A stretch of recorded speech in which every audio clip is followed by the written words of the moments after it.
تسريبات خطيرة اليوم غادي نحاولوا نكتشفوا شي حوايج عاوتاني بزاف كما تنقول لكم اخوتي ديما. الله يخرجنا من دار العيب بلا عيب، حيت فريمون ولينا تنعيشوا واحد الحياة مريضة وغير اللي نجا وصافي. المهم مرحبا بكم في فيديو جديد. اليوم غادي نتعرفوا على واحد السيد اللي خرج على السيطرة. كان وقع له واحد البلان وسر بواحد الفيديو في تيك توك وصدق كلشي هزو ولا كيف باش نقولوا ترند ديال هاد الوقيته هادي. فالفيديو راه واصل لهاد الدراري وكلشي عندي صراحه ما نكذبش عليكم، غادي نحاولوا نشوفوا هاد السيد هذا لاش بغى يوصل، وغادي ندوز لكم واحد المقطع صغير في فيديو.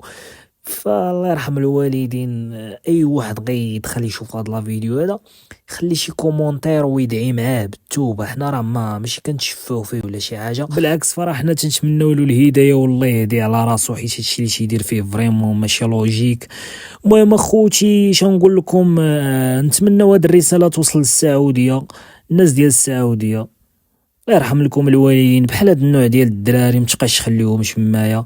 زعما نتوما راكم دولة إسلامية ويعني دولة ديال الرسول صلى الله عليه وسلم. خوتي الله يرحم لكم الوالدين، ما كرهناش هاد لا فيديو تبارطاجا الماكسيموم. نتمناو ان توصل للسلطات والرأي العام ديال السعودية. بحال هاد النوع ديال الدراري ما خصهمش يبقاو، ما يبقاوش معايا، ما يبقاوش ما حيت راه كيشوهوا واحد البلاصه اللي مقدسه عندنا بزاف.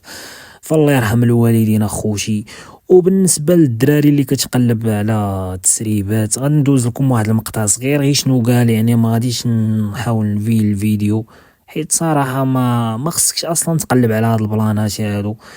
صافي جابت الوقت درت عليه فيديو وراكم تما. المهم نخليكم الدراري مع الفيديو باش تسمعوا شنو قال. العفو صافي والله القسم. إلا بدخله كله. لا ما تخلى كله لا. يزيني. ترى عالم اخر هذا والله القسم، ترى قوم لوط هادو. تا انا ما بغيت تفهم لي انا كيفاش داك خونا اللي ناعس مع هاد البراوش هذا صوتو ديال مو راه تيزعزع البيت. صراحه ما بغيتش نحط لكم فيديو حيت ما فيه ما يتشاف اصلا، ما عندكم ما ديروا بهادشي اخوتي.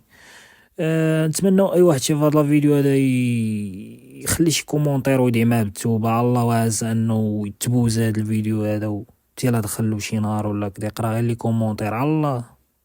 والله ما عرفتي. تهلاو اخوتي، نشوفكم في شي فيديو جديد.